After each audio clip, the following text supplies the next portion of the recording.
Veo muchas camaritas encendidas, qué lindo. 47 participantes por el momento. Muchas apagadas también. Queremos recomendarles que muten los dispositivos, es decir, los pongan sin sonido, pero las cámaras abiertas. Así podemos verles las caras y también los docentes pueden ir sintiendo un poco más de ida y vuelta. Bueno, por ahí ya la veía Gisela. Ah, desapareció Gisela. Bueno, mientras van preparándose los docentes que nos van a acompañar el día de hoy, podemos charlar un ratito nosotros, porque esta es la segunda parte de estas charlas, de este segundo ciclo de charlas, que es sobre prisión preventiva. Y bueno, vamos acercando. Rodrigo, ¿esta es la última de este segundo ciclo? No, ¿cuál queda? Perdonen, pero se nos mezclan porque tenemos varias actividades al mismo tiempo. Ah, bien. Ujú, ujú. Ah, bien, pero también, pero nada que ver con, es el tercer ciclo. Ah, bueno, todo el segundo. Bien, acá me apunta Rodrigo, que está haciendo otras cositas, mientras tanto, que esta es, bueno, la segunda parte de prisión preventiva, después viene todo lo que es el abordaje de la problemática de encierro, que lo vamos a hacer con algunos defensores y con la gente del registro de tortura que nosotros tenemos, de tortura, violencia institucional y otras afectaciones a los derechos humanos. ¿Y cuál era el último? El análisis del fallo del dinero. Ah, claro, y vamos a coronar, no sé si saben que la Corte de la provincia emitió un fallo muy importante para nosotros, que es la culminación a nivel provincial de una acción colectiva, de un amparo colectivo de habeas corpus que se inició en la primera gestión de la defensa pública a cargo del doctor Gabriel Ganón, pero que fue cobrando distintos matices a medida que transcurrió el tiempo y culminó ya en mi gestión con algunos actos realizados por mí en conjunto con el defensor Franceschetti, al punto de que solicitamos a la Corte la urgente emisión del fallo, habida cuenta de la problemática del COVID, que atravesó toda la problemática carcelaria, exponiendo de una manera muy, muy expresa todo lo que es la problemática del encierro. Y así es que hace cosa de un mes la Corte Provincial emitió un fallo, el fallo que por la Unidad Penal número 11, Piñero, por la sobrepoblación, dándonos la razón y concediendo plazos y demás. Ese fallo va a ser analizado por un especialista en la materia, que es el doctor Sisman, donde sale el nombre, es criminólogo, Diego Sisman, criminólogo de la Universidad de Buenos Aires, que es realmente un moño como para terminar el análisis que empezamos haciendo de toda la problemática y de la repercusión que tiene en el plano jurídico y desde un punto de vista sociológico, criminológico y todo lo que nosotros podemos observar desde este lugar que es la defensa pública. La estoy viendo a Gisela en pantalla, a la doctora Gisela Weir, ahí saluda. Se me ha cortado el pelo, Gisela. Yo estoy por cortármelo también ahora. Tengo que agarrar una fuerza. Todavía no pude ir a la peluquería, mirando con este pelo. Bueno, yo les voy contando. Gisela va a dar la primera parte de esta tarde, que se va a seguir analizando el Instituto de la Prisión Preventiva. Gisela es la defensora adjunta de la defensa pública de la provincia del Chaco. Nosotros tuvimos el honor de contar en el inicio de este ciclo con la defensora general del Chaco, que es la doctora Alicia Alcalá, que entre ambas forman un equipo realmente que a mí, yo siempre lo digo y lo rescato, ¿no? Porque son dos personalidades absolutamente distintas. Dos personas que uno diría son el día y la noche en su forma de ser, y tienen un equipo y una cohesión entre ellas, y una mirada sobre la problemática que realmente es admirable. y entre ellas se reparten, vos Gisela, después corregime si digo algo que no es así, pero con Alicia por ahí tengo un poco más de contacto porque como vamos juntas al Consejo Federal de Defensores y Defensoras Públicos de la República Argentina, eh, la veo más seguido, pero a Gisela también, por ahí la veo, tenemos contacto y también nos ha acompañado en, en algunas inauguraciones de cursos nuestros, el año pasado cuando podíamos hacerlos presenciales. Eh, Ellos tienen, en el Chaco tienen defensa integral, entonces tienen como repartida un poco la cosa, y Gisela es la que se hace cargo de la cuestión penal. Y según lo que contó Alicia, en el primer día de charlas, de este ciclo de charlas, cuando empezamos a analizar el tema del impacto del COVID en todo nuestro trabajo, es que Gisela se lo puso al hombro y que con la problemática que tiene el Chaco, que es muy grave por el problema de la pandemia, que ha generado muchísimos contagios y de una problemática con un impacto mucho más fuerte en los sectores más vulnerables. Todos hemos seguido los medios, vimos situaciones de violencia institucional que quedaron plasmados en videos y en relatos y demás. Bueno, Gisela le hizo frente a todo esto de una manera, lo digo de boca de Alicia, que es su compañera, de una manera admirable. Así que, Gise, en eso te sacamos el sombrero, yo por lo menos que lo mío es solamente penal, sé por lo que se pasa, sé lo difícil que es, la interpelación que te hacen de un lado, del otro, el público. Es como que nosotros desde este lugar es muy difícil conformar. Siempre hay gente que no está conforme, que nos van a criticar. Y encima, con ese mundo de tantos varones bajo encierro, con toda esa problemática y con todo el pánico que generó el advenimiento de esta pandemia. Bueno, hoy tenemos el honor de que nos acompañe en esta primera parte Gisela, que además les cuento, Gisela se especializó en Derecho Penal y estudió acá en Santa Fe, en la Universidad Nacional del Litoral, igual que yo, igual que muchos de los que estamos acá en Santa Fe. No, Rodrigo no, pero Rodrigo es de Rosario, acá no se tiene. Pero esto se encadena con lo que quiero decir ahora, que el segundo que nos acompaña el día de hoy es, y ahora con Gisela nos vamos a poner de acuerdo, nuestro querido profesor Ricardo Álvarez, ¿no? Más o menos, le da miedo, a mí también me daba terror Ricardo Álvarez cuando rendíamos con él. Recién lo vi en pantalla, no lo veo. Si está por acá atrás, ahí está Ricardo. ¿Estás escuchando, Ricardo? Sí. Sí, sí, te escucho, escucho Bueno, que están bueno. hablando muy bien recordándome con mucho cariño, Si sí. ustedes supieran el pánico que le entraba a una y a los varones peor todavía, porque a todos nos daba terror rendir con Ricardo Álvarez, porque había que estudiar y había que estudiar en forma. Prefiero un Había motín, ¿eh? Prefiero un era, motín. no, era terrible. Además, yo terminaba leyendo hasta la cita en alemán, no entendía nada de eso, pero uno quería saber todo, una quería saber todo, no dejar ni una palabra sin haber leído porque era pánico, pero realmente eh, yo siempre lo digo, el agradecimiento a Ricardo, como a Coque García, que son los directores de la carrera de especialización en Derecho Penal y también de la maestría de Derecho Penal aquí en Santa Fe. Además, Ricardo es titular de Derecho Penal en la Universidad Nacional del Litoral. El agradecimiento por, habernos, por habernos infundido la curiosidad y el entender que el derecho penal es una permanente discusión, que nadie tiene la respuesta concreta y definitiva de cómo se resuelven los problemas, porque hay una discusión permanente que viene de la dogmática y que, bueno, que hace que uno tenga que estar permanentemente actualizándose y demás.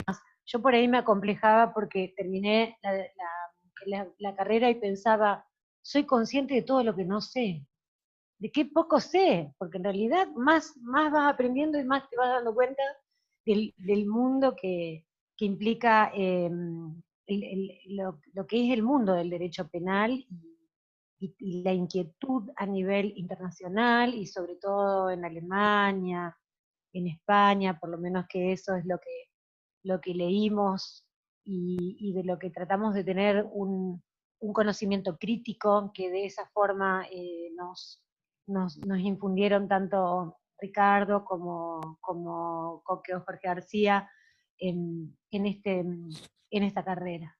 Pero bueno, Ricardo es además fiscal federal ante la Cámara Federal en Entre Ríos.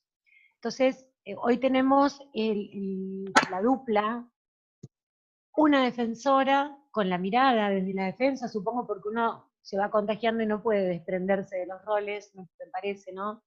Y la mirada también de un gran docente, pero que en su profesión, en su vida, digamos, su trabajo principal es, bueno, no sé si es principal, pero bueno, su trabajo es el de fiscal ante la Cámara Federal de Entre Ríos. Así que bueno, creo que ya mucho más no tengo para decir. Va a hablar primero Gisela, de esa forma se organizaron. Y a ella le doy la palabra entonces.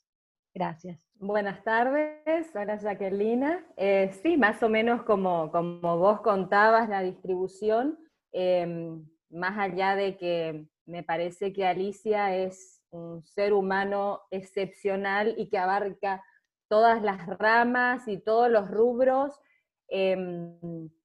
Bueno, mi especialidad sí es Derecho Penal, ahora también Procesal Constitucional, y para no aburrirlos, sabiendo que va a hablar seguramente de las cuestiones técnicas, el doctor Álvarez, como en este caso el discípulo no supera al maestro, entonces yo les quiero contar un poquito cuál es el enfoque que se le ha dado en la provincia del Chaco a través del Ministerio Público de la Defensa a esta cuestión tan problemática que resulta ser la prisión preventiva. Acá la defensa es autónoma, recién desde hace 4 años, cuando asume por concurso público de antecedentes de oposición, Alicia Alcalá como defensora general, y un par de meses después yo como defensora general adjunta. Se trató de organizarnos entre todos los defensores, realmente creo que tenemos un equipo fantástico, excelente, pero lo que se consideró es que no se podía dar batalla con este tema del uso irracional o desmedido de la prisión preventiva, solo desde cada causa en particular o cada defensor. Y por esas cuestiones de que la unión hace la fuerza, comenzamos a dar lucha en distintos frentes. Primero, eligiendo casos muy puntuales en la cual la actividad defensiva no fuera a perjudicar a nuestros defendidos, y llevamos en numerosas oportunidades nuestra queja sobre la aplicación de la prisión preventiva en casos particulares, inclusive hasta la Corte Suprema de Justicia de la Nación. Y les digo que no con la esperanza de que nos hagan lugar, nos comimos unos cuantos 280, pero al menos para marcar la postura del Ministerio Público de la Defensa al Superior Tribunal de Justicia de la provincia del Chaco. Acá, como sucede en todos lados con respecto a la aplicación de la prisión preventiva, que parece ser la salida o la alternativa más fácil de la política criminal y para dejar conformes a todos los ciudadanos, al menos eso es lo que nos están vendiendo, existía, o existe de hecho, un precedente del máximo tribunal provincial, que es el precedente Ortiz, que desgraciadamente ni los defensores públicos ni los privados nos podíamos sacar esa pesada carga o esa pesada roca que teníamos sobre nuestra cabeza porque era incontrovertible.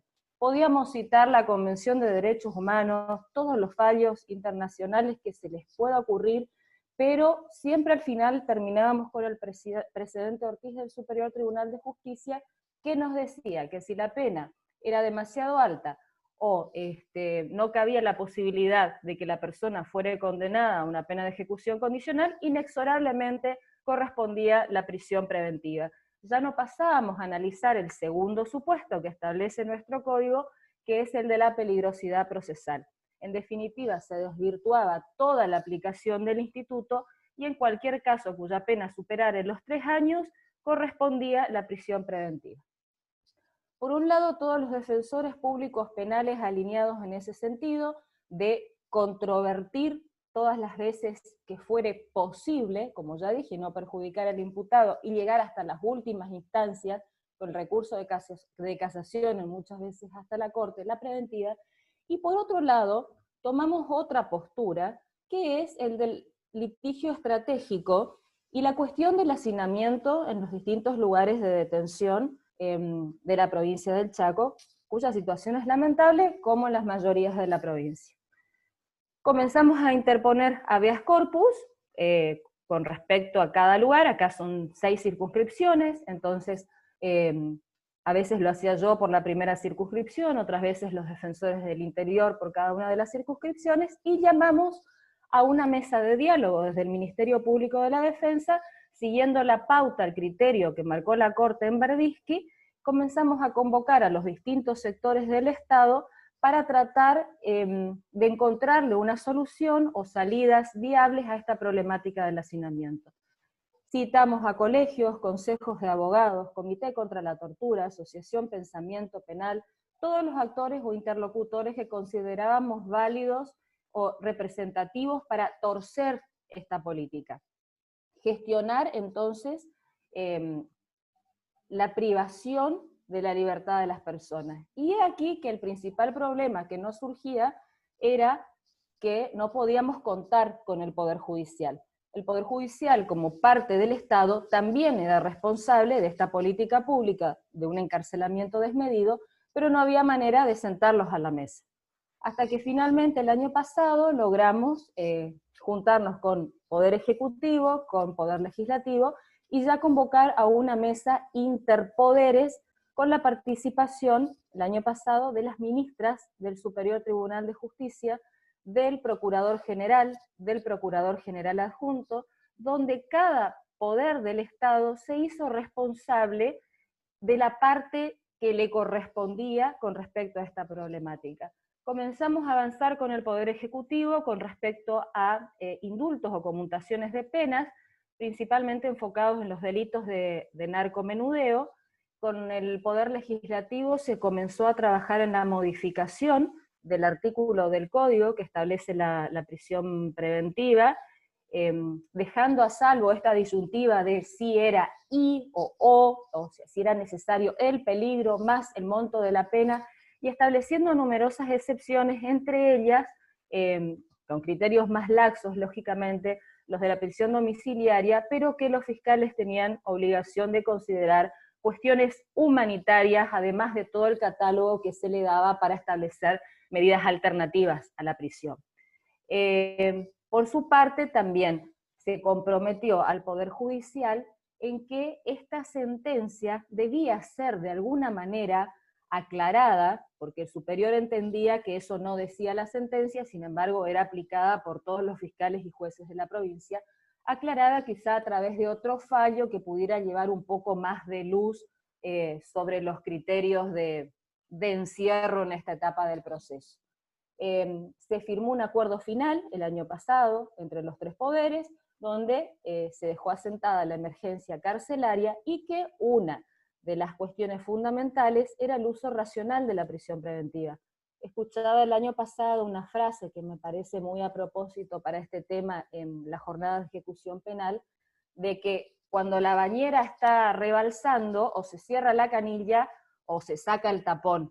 Bueno, acá la solución, todos entendimos que no era la construcción de nuevas cárceles o de más comisarías, sino básicamente en ponerle un freno a esta situación que se había salido de todo control y de todos límites, y haciendo operar también quizá el sistema de frenos y contrapesos de los distintos poderes del Estado, porque si el Poder Judicial reclamaba leyes acordes, y a su vez el Ejecutivo reclamaba racionalidad en su uso, y a su vez el Judicial reclamaba lugares de detención adecuados, era como que realmente todos nos estábamos haciendo responsables. Este año, con motivo del cambio de las autoridades, se hizo una sola reunión de esta mesa interpoderes, donde también estuvieron las principales autoridades, y he aquí que se consiguió un cambio. El superior lo va a negar, pero nosotros los defensores estamos convencidos de que es así. Se consiguió un cambio con una causa que fue famosa a nivel nacional, una nueva jurisprudencia, que estuve pidiendo el nombre hasta hace un rato, porque si no el nombre suena medio feo, la causa de la leche, le decimos acá en el Chaco, que son toneladas de leches desaparecidas de los hangares del gobierno y que iban a estar destinadas a niños con necesidades. Bueno, en medio de esa mega causa, el Superior Tribunal cambia la postura y pese a que la pena era relativamente grave, establece que no era necesaria la prisión preventiva en tanto estaba claramente demostrado que no existía peligro procesal. Es decir, que se produce un pequeño giro ya en la jurisprudencia, y por otra parte el Procurador General Adjunto de la provincia, luego de esa primera reunión, saca una resolución con recomendaciones generales para los fiscales de toda la provincia, pidiendo no solamente el uso racional de la prisión preventiva, sino también que no adhieran automáticamente al criterio sentado por el Superior Tribunal de Justicia, y que cada fiscal era absolutamente libre de analizar en cada caso si esa medida era proporcional a los fines de proceso y si realmente se estaba garantizando lo que decía la letra de la ley, esto es, asegurando la comparencia del imputado y la falta de peligro procesal. Es decir, que conseguimos por Procuración General por un lado, por Superior Tribunal de Justicia por el otro, un pequeño giro. Esta situación, no quiero robar mucho tiempo, pero termino de hacer el raconto para llegar al estado actual en el que nos encontramos. Esta situación venía bastante bien encaminada después de esta reunión, y nos pasó lo que nos pasó a todos en el mundo, que nos arrolló la pandemia de COVID, y esto del hacinamiento y el estado de superpoblación y las deficiencias estructurales que veníamos charlándonos en reuniones quincenales, ahora se nos vino encima y había que tomar decisiones urgentísimas.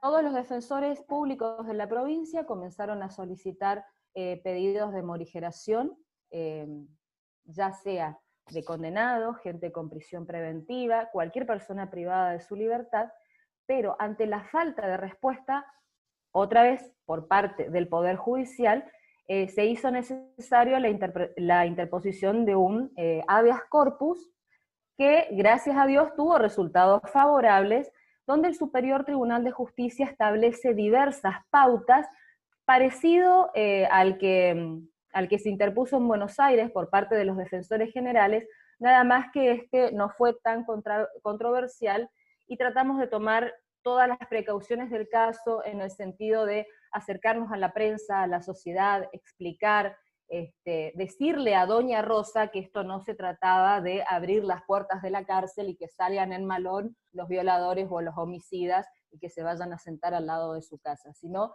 cuestiones humanitarias para ciertos tipos de delitos, y estas cuestiones que resuelven la sentencia en este caso ante el riesgo del COVID, en realidad son las que vinimos pidiendo que se apliquen desde siempre. Solamente los casos necesarios, cuando estén los plazos vencidos, que automáticamente se les dé la libertad. Bueno, sale esta sentencia, seguimos trabajando los defensores en este sentido, y al mismo tiempo, o al poco tiempo, también sale una nueva resolución de parte de la Procuración General, dirigida hacia todos los fiscales. Me consta, porque el relevamiento lo hago en forma personal, y porque entrevisto a los comisarios de todas las comisarías a las que asistimos, que realmente ha variado el criterio, que hay muchas menos personas privadas de su libertad en comisaría. Los fiscales están dictando preventivas para casos realmente muy graves, a los demás los tienen 3 o 4 días y les dictan hacer una prisión domiciliaria, los dejan supeditados al proceso. El número estimativo, no quiero mentir, pero desde el año pasado hasta este año, aproximadamente que nos habían dado era de 300 personas menos, y se siguen reduciendo. Ahora, con motivo del COVID, si nosotros superamos esta etapa del COVID y vemos tanto la sentencia del habeas corpus correctivo colectivo del Superior Tribunal de Justicia, tanto los fundamentos del Ministerio Público Fiscal para disminuir este uso irracional del que hablábamos antes de la preventiva, nos vamos a dar cuenta de que es perfectamente aplicable cuando retorne la normalidad.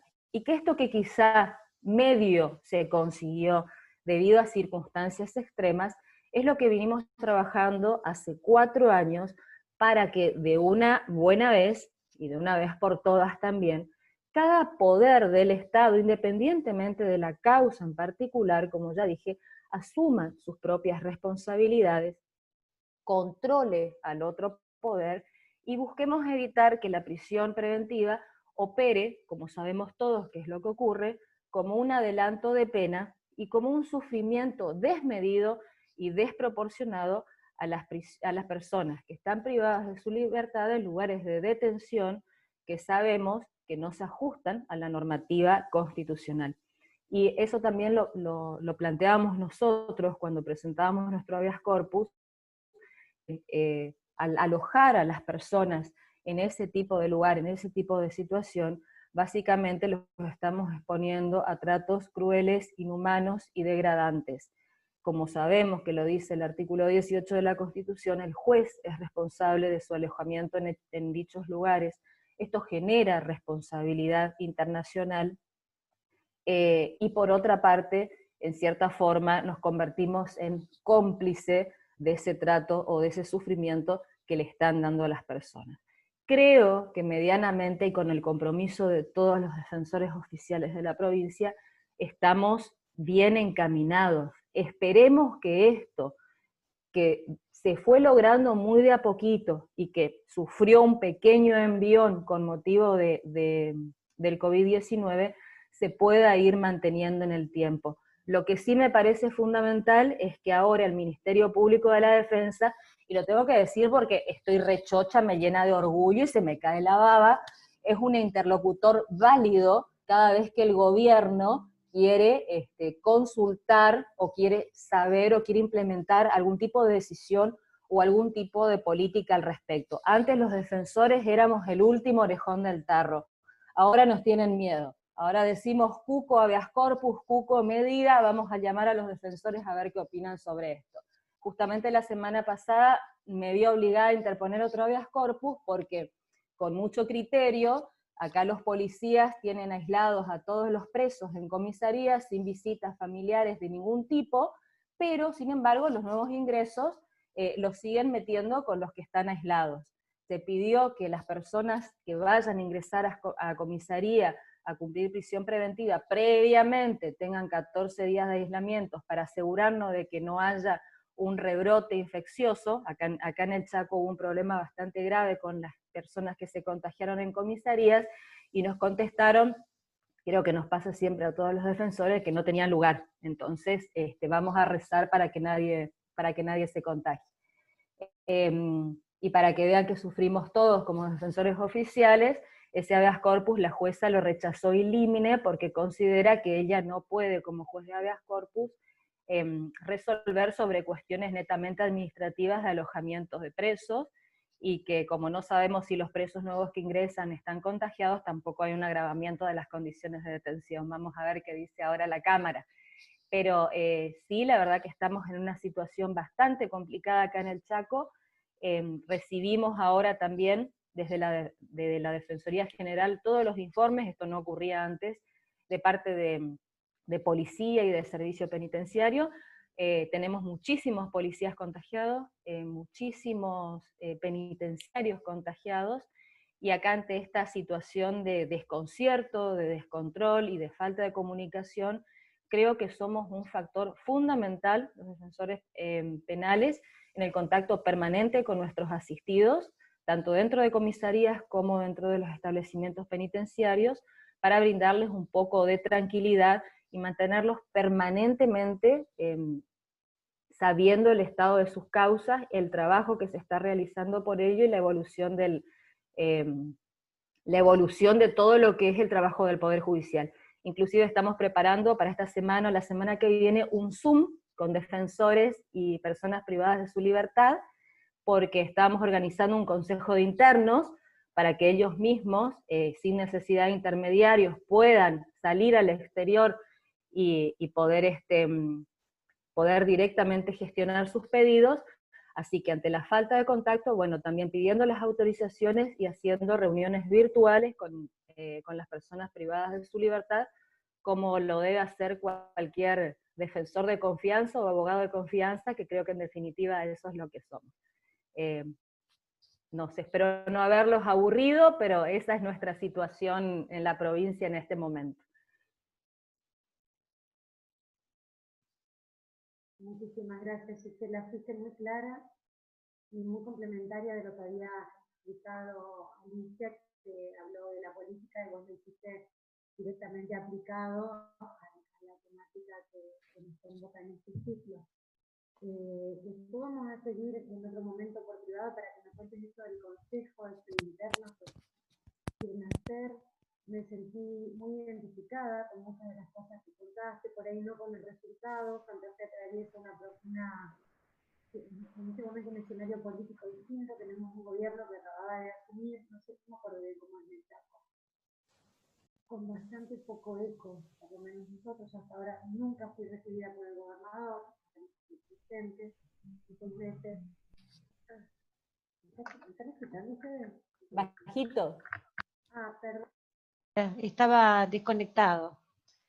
Que decía bueno, que me sentí muy identificada con las cuestiones que comentaste, porque está bien que en el grupo del Consejo Federal de Defensores Públicos compartimos mucha información y todas las provincias con sus distintas realidades íbamos haciendo más o menos en el mismo camino.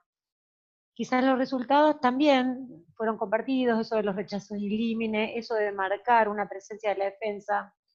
Santa Fe, les comentaba, está viviendo un escenario un poco particular porque tenemos un gobierno que acababa de asumir, y por ejemplo hasta el día de hoy yo nunca fui recibida por el gobernador, ni tuve un contacto así directo con el Poder Ejecutivo, más que algunas charlas con el ministerio correspondiente, pero ya todo enfocado a COVID. Y bueno, en algunas cosas vamos bien, en otras sentimos mucha distancia.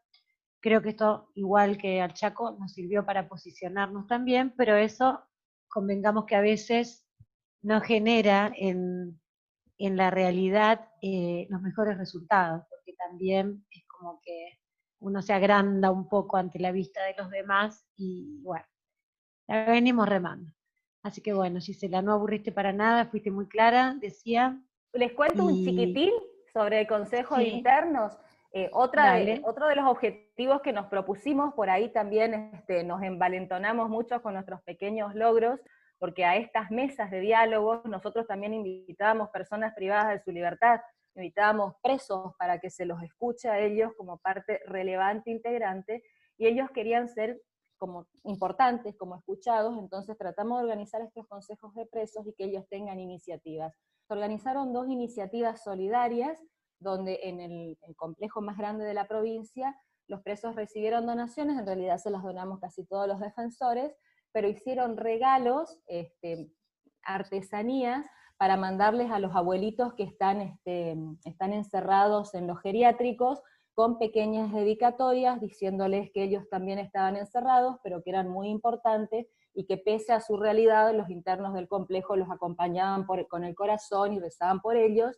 Y después, por otro lado, en la Alcaldía de Mujeres, también instamos a las chicas a hacer algo por ellas y por los demás, que fue muy recibido, y ellas tejieron gorritas y escarpines y cositas para bebé, y donaron también al hospital pediátrico. Y eso tratamos de difundir para cambiar justamente esa mentalidad que se tiene, aunque sea de a poquito, que tiene la sociedad con respecto al preso, al violador, al maldito, al que no se resocializa y al que no se le da ninguna posibilidad. Y trabajando también para crear cooperativas para que esta gente pueda salir y seguir trabajando desde afuera y desde adentro, que es un proyecto un poco ambicioso, pero bueno, siempre es bueno tener algo que nos motive a nosotros y de paso los motive a ellos.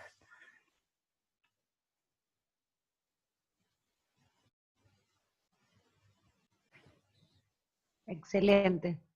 Sí, también la importancia de que el Chaco cuenta con una defensa integral, cuestión que aquí en Santa Fe no nos pasa. Nosotros somos solamente servicio público de la defensa penal, entonces, si bien tenemos una impronta de ese tipo y tratamos, sobre todo desde una política comunicacional, que intentamos que sea lo más clara y lo más coherente, y esto de llegar a los ciudadanos y ciudadanas justamente con un criterio humanitario y con eso de pensar en la inclusión, Le hemos dado, bueno, y este tema del COVID ha sido de alguna manera una posibilidad también de profundizar eso, bueno, no por ahí no con los resultados que uno espera, porque también tuvimos mucha crítica por parte de, no tanto lo sentimos desde la sociedad, sino del arco judicial y gubernamental, por plantear lo que nosotros consideramos que por derecho corresponde.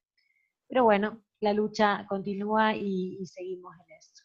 Y bueno, con el tema del uso indiscriminado de la prisión preventiva, es una lucha día a día, causa a causa, y también como política de la defensa, política general de la defensa.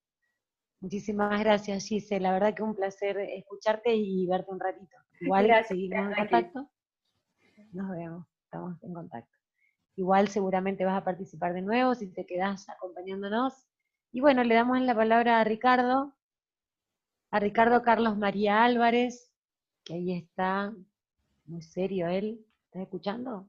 Richard, Sí, sí. te escucho, Jacqueline. Bueno, Lo hacen bien, ustedes. Ricardo. Muchísimas gracias por acompañarnos. No, no, al contrario, es un gusto. Bueno, a ver, más allá del formato virtual, nos separa un vidrio, creo que del otro lado están un número determinado de personas, según se indica aquí, 58, a quienes seguramente yo intentaré llegar de una manera sencilla y breve acerca de los contenidos temáticos bueno, que forman parte del título, un poco presuntuoso que se me asignara para este tiempo concedido. Pero antes de Ricardo, hacerlo, Ricardo, disculpa, te interrumpo un segundito, porque cuando la escuchaba a Gisela me parecía que estaría bueno aclarar quiénes son los que escuchan, la audiencia. Hay muchos defensores y defensoras, lo cual me complace enormemente, enormemente, porque generalmente estas actividades que se hacen desde un instituto de capacitación, por ahí es más, hay más, mejor recepción en los empleados, en la gente que por ahí está haciendo una carrera, y no en los funcionarios y magistrados. Y en este ciclo de charla hay muchísimos defensores y defensoras, pero también hay funcionarios, hay gente del área informática, gente de áreas administrativas. Bueno, eso te quería comentar, que bueno, es un público exclusivamente de la defensa de la provincia. bueno, Gracias. bienvenidos. Precisamente creo que estoy con el interlocutor y con la audiencia que hubiera preferido para la ocasión, precisamente no solamente por la sensibilidad que transmite este tema, que es la detención cautelar, sino porque me permitiré señalar algo acerca de lo que se propuso aquí o se mencionó al menos en relación a los roles, ¿no? Una expresión que en el ámbito de la sociología siempre tuvo una gravitación muy, muy fuerte, ¿no? Pero lo primero que tengo que hacer es agradecerte a vos, bueno, por esta nueva invitación en este colectivo para el caso de defensores públicos, y también a la profesora o a la señora defensora que me antecediera, que aparentemente por lo que me ha dicho ha sido una alumna que ha padecido el trance de tener alguna evaluación conmigo en aquellos años en que yo era mucho más, diríamos, rudo, quizás que lo que me autopercibo actualmente, por usar un verbo también muy a tono con estos tiempos. Digo la autopercepción porque, bueno, la rudeza o la exitud con la que uno desarrolla su cometido como docente tiene mucho que ver con las inseguridades que aporta la juventud. Seguramente fueron a mis alumnas hace ya mucho tiempo, y por entonces cuando uno es un docente joven, o mucho más joven de lo que es ahora, para ser más condescendiente conmigo y con mi autoestima, supone quizás inconscientemente que a mayor rigor, mayor, diríamos, presunción de su solidez intelectual.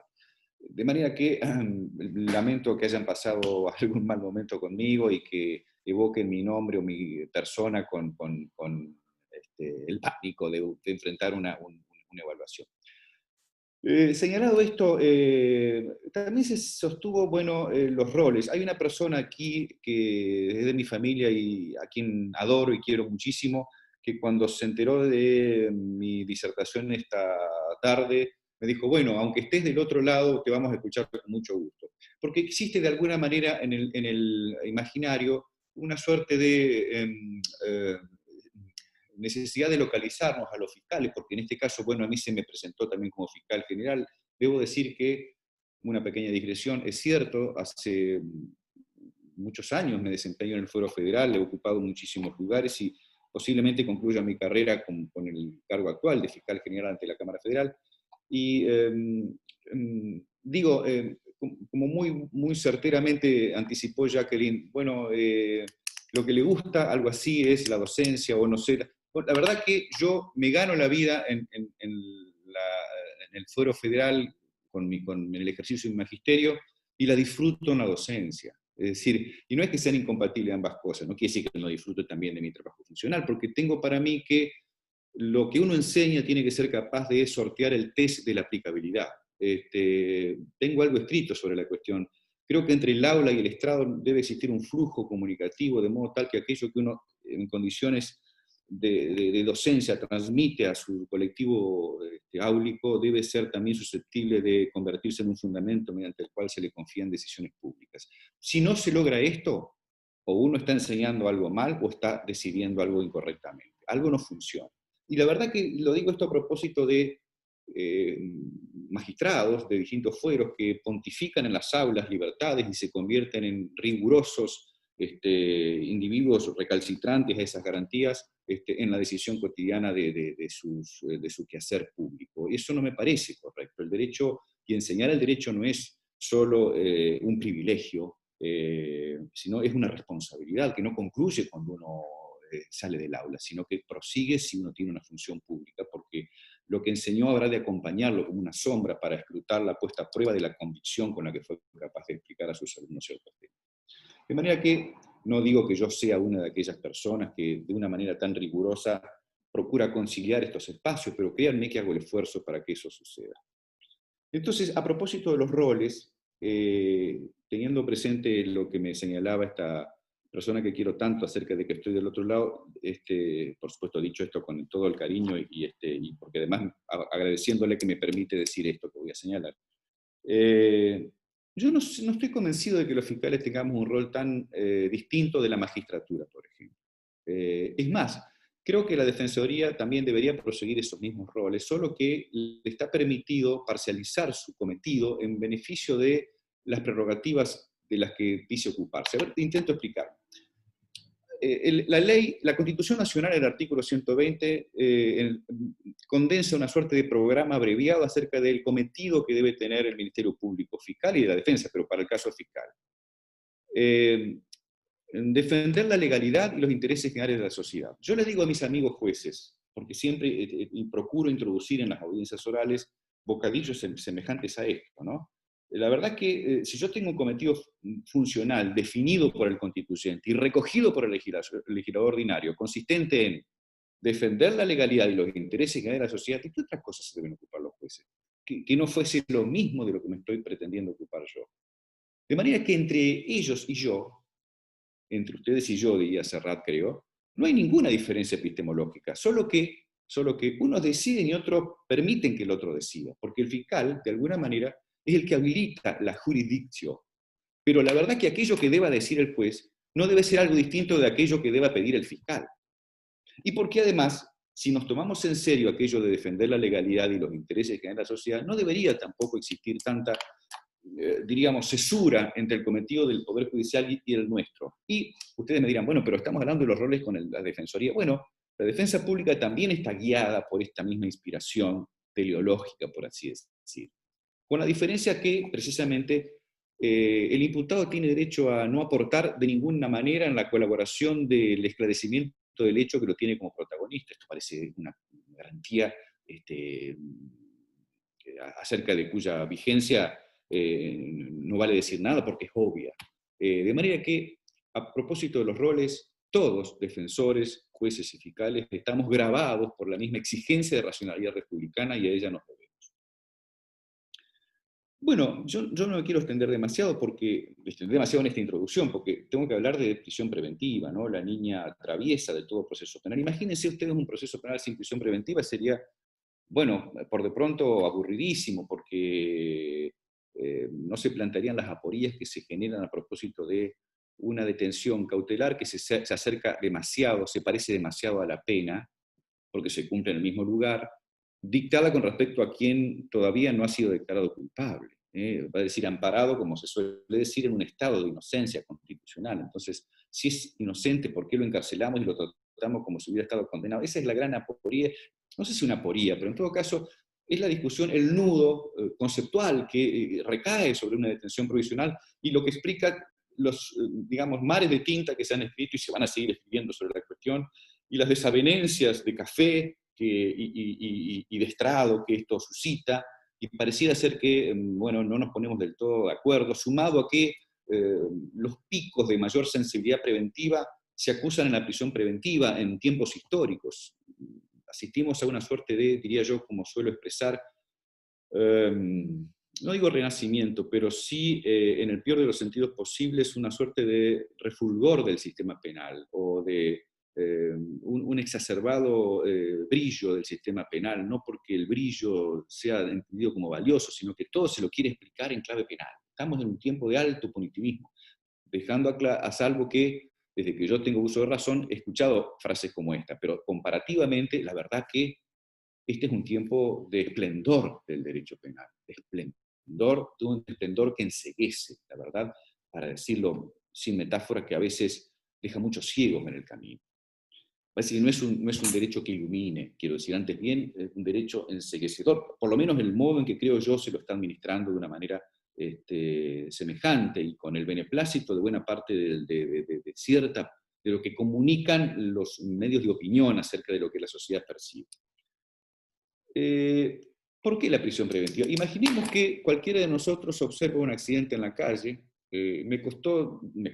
Tuve la desafortunada experiencia hace unos días de escuchar un ruido y ver un chico volar por los aires, una moto, un chico que se dedica a delivery, una camioneta, que aparentemente había girado donde no debía, aparentemente. La desesperación de todos, algunos intentando llamar, otros procurando no movilizar a la víctima, el autor que se bajó con el primer ademán de procurar defenderse, en el sentido de, ¿por qué no me...? Y gente que inmediatamente lo llamó a silencio y le dijo que hay una vida en juego y que no se retire. Es decir, que no se retire, que se quede allí. Fíjense, ¿qué tiene que ver esto con la prisión preventiva? Que todos tenemos la inspiración, la necesidad de esclarecer rápidamente los hechos.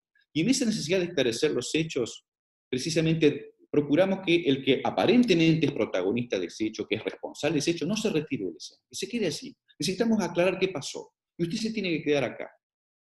Este episodio de la calle, este episodio cotidiano, es un episodio lamentablemente frecuente, pone en evidencia que estamos de alguna manera condicionados por nuestro aparato de sensibilidad valorativa a algo parecido a lo que en el ámbito de los procedimientos grandilocuentes de los que se ocupa el derecho penal se llama a veces detención provisional o prisión preventiva. En definitiva, ese grupo de viandantes que, como yo que observaba, hubieron de reclamarle con energía a la persona que no se retire, que se quede allí, y porque si intentaba retirarse no iban a permitir que suceda, tiene que ver con la misma razón por la cual muchas veces se legitima la detención provisional cuando ella está bien inspirada. Claro, es decir, quédate aquí, en definitiva. La prisión preventiva es un llamamiento, más que un llamamiento, es una decisión que presume que el llamamiento voluntario no sería efectivo para que quien deba dar cuenta de un hecho y respecto del cual hay altas posibilidades de que sea el responsable, permanezca precisamente junto al esclarecimiento. Claro, alguna vez charlando con Julio Mayer, en otra charla por allí, alguien intentó señalar que, bueno, que no había forma de legitimar la prisión preventiva, que la prisión preventiva era siempre inconstitucional, porque si la prisión preventiva se ejecuta en las mismas condiciones de aquel que eventualmente pueda ser condenado cuando la víctima de esa prisión preventiva es un inocente, entonces no hay forma de sortear el juicio de constitucionalidad. Y la verdad es que si nosotros enfrentamos estado de inocencia y medida cautelar, la verdad que ese maridaje es imposible. Ese maridaje es imposible. No hay allí un matrimonio prometedor, ¿no? No hay forma, no hay forma. Si nos tomamos en serio el estado de inocencia, no debería existir prisión preventiva. Pues, pero de todas maneras, tenemos la necesidad de contar con la prisión preventiva. Todos necesitamos la prisión preventiva cuando ésta es administrada correctamente. Es razonable que esos vecinos que observaban el accidente y la pobre víctima yaciente en el suelo, impusieran la necesidad de presencia allí del supuesto autor del hecho, porque eso es propio de nuestra carga valorativa frente a ciertos acontecimientos. Entonces, Si el fundamento de la prisión preventiva es esclarecer las cosas y en todo caso evitar la manipulación de pruebas, y yo añadiría otros elementos que por una cuestión de prudencia habré de reservar para dentro de unos minutos, pues entonces la prisión preventiva no se fundamenta en el estado de inocencia, sino que presupone el estado de inocencia, y lo que hay que intentar es que las características de su imposición no sean tan desproporcionadas que realmente destruyan ese estado de inocencia. Eso sí es otro tema. Pero creer que el estado de inocencia como tal puede convivir de alguna manera sin aclarar otros fundamentos adicionales con la prisión preventiva constituye un error. Porque sí, si fuera así, sería siempre inconstitucional. Pues bien, a la detención provisional siempre serán asignados dos roles posibles. Se dice, bueno, la prisión preventiva es razonable siempre que existan circunstancias que permiten suponer un juicio de pronóstico que, dadas las características del hecho, del autor, lo que se le impute y demás, o se va a sustraer de los procedimientos, como dicen algunos de una manera que a mí me genera, ¿cómo diría? No digo rechazo, pero sí, sí, de alguna manera rechazo lingüístico. Se va a profugar, no existe el verbo profugar, como si, porque la verdad que si uno pone se va a profugar es porque está a punto de fugarse mientras se está fugando, está disponiéndose a. No. Y eso debe provenir seguramente del hecho de la identificación como prófugo, como el sustantivo prófugo. Entonces, de ahí se extrae el verbo profugar. No creo que sea correcto eso. Digamos, lo que intentamos evitar es que se fugue, más sencillo. Intentamos que se escape, que se fugue, que se sustraiga de los procedimientos para expresarlo de una manera más delicada, por así decirlo. Bueno, ese es uno de los fundamentos de la prisión preventiva. El otro es que precisamente el desarrollo de los procedimientos sea tan pacífico de manera tal que, puesto en libertad, el responsable aparente del hecho no manipule la prueba, por ejemplo, no amenace testigos, no destruya documentos. Y con este fundamento ha marchado históricamente la doctrina y la jurisprudencia. El problema es no tanto buscar fundamentos, sino qué constatación tiene en el caso puntual y concreto ese juicio de pronóstico para definir que Juan, por ejemplo, el personaje del caso, por citar así, reúne las notas que habilitarían que, bueno, padezca su proceso en detención provisional. Entonces, la falla no está en los fundamentos, sino en lo que deba entenderse por esos fundamentos concurrentes en el caso. Vaya novedad, no pretendo ofrecer ninguna novedad, sino situar las dificultades de la prisión preventiva en este terreno, ¿vale? No es un problema de fundamentación, es un problema de operatividad concreta, de qué es lo que se entiende que ocurre en los juicios de pronóstico de quienes deban decidir para decretar prisiones preventivas. Yo les digo lo que yo percibo sociológicamente, y es una intuición. Me parece que hay mucha más gente presa de la que debería. Esa es una percepción, ¿no? Si uno, digamos, uno puede decir, bueno, pero usted no puede hacer percepciones a tontas y a locas. Bueno, el oficio, la imputación, lo que se difunde de lo que supuestamente habrían ejecutado estas personas que están, señala, persuade acerca de, me parece a mí, muchas prisiones preventivas innecesarias. Me parece que es una violencia desproporcionada muchas veces. ¿Por qué? Porque detrás de todo esto también hay, por ahí escucho unos ruidos un poco extraños, porque detrás de la prisión preventiva late también la, diríamos así, valoración social que subyace al acompañamiento de decisiones de esa índole. En tiempos de libertades entendidas de una manera generosa y amplia, la prisión preventiva es vista como la excepción. En tiempos de mayor rigor y de prevención y de individualismo, la prisión preventiva tiene mejor fama. Esto es así, vale decir, esto es cíclico. Ustedes sabrán dónde ubicar en nuestra historia lo que estoy señalando, y me parece que esto es evidente. ¿Por qué? Porque en general todos padecemos de lo que yo denomino el síndrome de otredad. ¿Qué es esto del síndrome de otredad? Todo le pasa al otro, no a mí. Porque a mí no me va a pasar. La gente no sabe, o no quiere saber, o no razona, la gente. No quiero ser tan arrogante o hablar de la gente como si yo no perteneciera a ese colectivo. Lo que digo es una construcción conceptual la que estoy ensayando con ustedes. En general, existen quienes se colocan desde el otro lugar. Es decir, el síndrome de otredad significa que nunca voy a hacer aquello que estoy reprochándole a este individuo.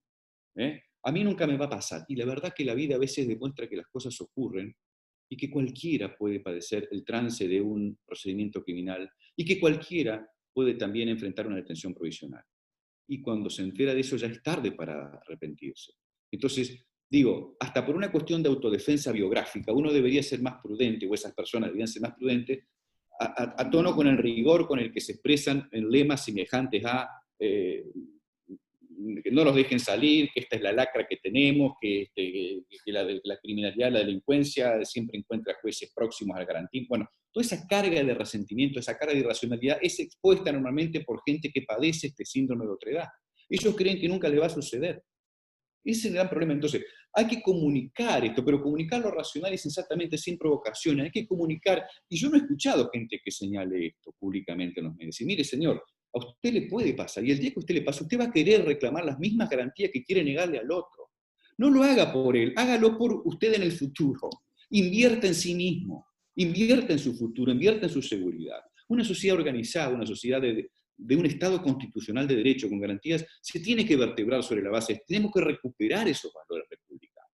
Dicho esto, entonces, ¿cómo funciona la prisión preventiva? Bueno, todos sabemos cómo funciona.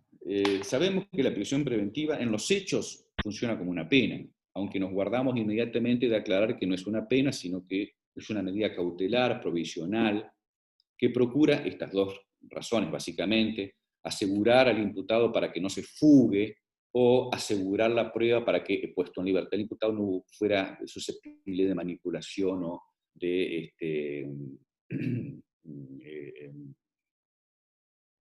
diríamos, distorsión o malversación. Bueno, dijimos que eso es razonable, el problema es cómo localizamos a cada imputado como candidato a esa decisión, ¿no? Bueno, créanme que el peor de los escenarios es advertir que hay decisiones estereotípicas, es decir, si no queremos, si nos resulta extraña la expresión estereotípica, plancha, copia y pegue, ¿no? Entonces, si uno puede advertir muchas decisiones de tipo, ya sea en aquellos que son concesivos, cada vez menos, de aquellos otros que son restrictivos en materia de libertad. Entonces, ustedes van a advertir, y sobre todo los defensores más que yo, cómo muchas veces la judicatura reproduce dogmáticamente frases, ¿no? Frases similares a el desapego hacia las normas, o al riesgo de fuga, o la falta de arraigo. Como yo digo, el arraigo es un concepto que, siempre digo, no es un concepto catastral el arraigo, ¿no? Porque parece ser que si yo no tengo una casa no tengo arraigo.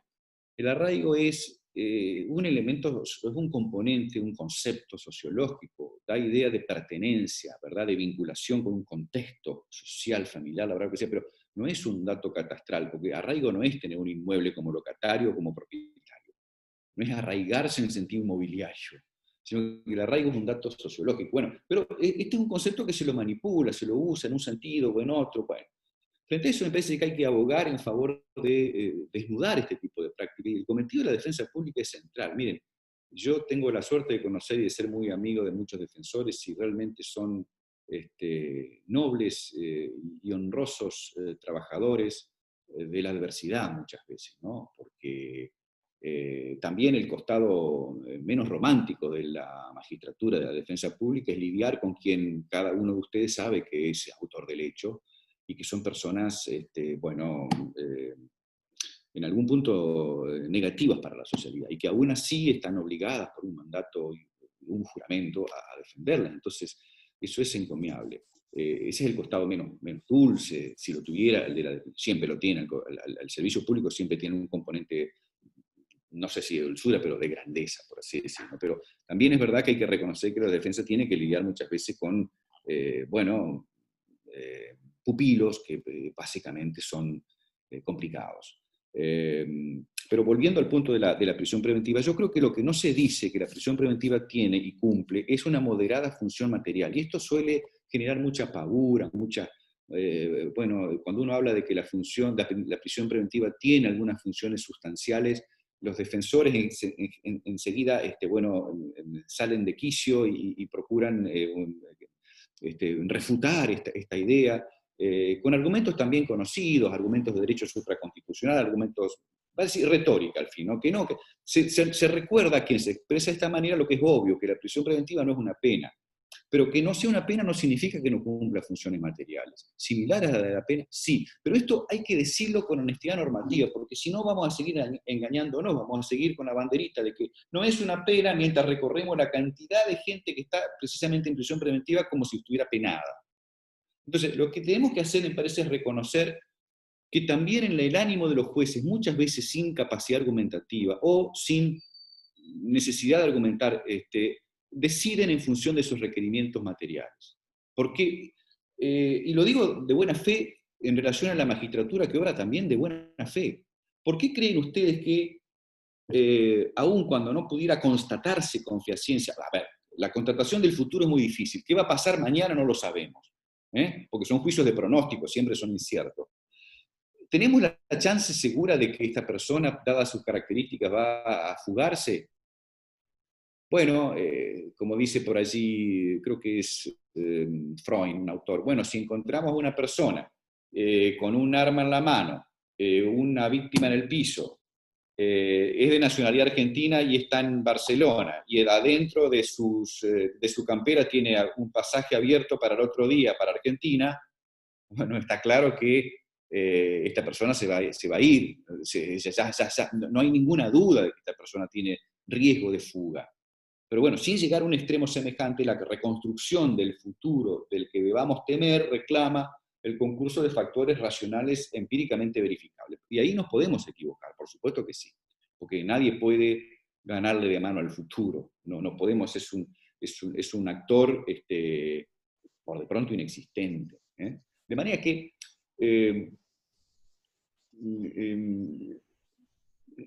la necesidad de constatar los fundamentos sobre los cuales se decide una detención provisional siempre es insegura. Más o menos insegura, nunca es cierta. Porque si fuera sí cierto, bueno, no tendríamos esta discusión, porque podríamos exhibir socialmente, bueno, miren, acá tienen, esto es así, esta es la prueba, y esto da lugar a certeza. No certeza subjetiva, sino certeza objetiva. Esto no ocurre. De manera que siempre podemos equivocarnos, pero de todas maneras, ¿por qué razón creen ustedes que a veces cuando uno supone que, bueno, que el fin de aseguramiento se lograría con el imputado en libertad y sin embargo no se lo libera? ¿Por qué ocurre esto a veces? Bueno, depende de las características del hecho. Muchas veces sucede que se interpreta que si el derecho no reacciona ya a tiempo, se erosiona prematuramente la vigencia de sus normas. Entonces, que hay que reaccionar rápidamente, pero reaccionar enfáticamente dada la drasticidad del quebrantamiento de la norma, pero frente a hechos que no admitan dudas, diría yo, para de esta forma evitar otros males sociales mayores, una suerte de prevención general anticipada no por la pena, sino como medida cautelar material.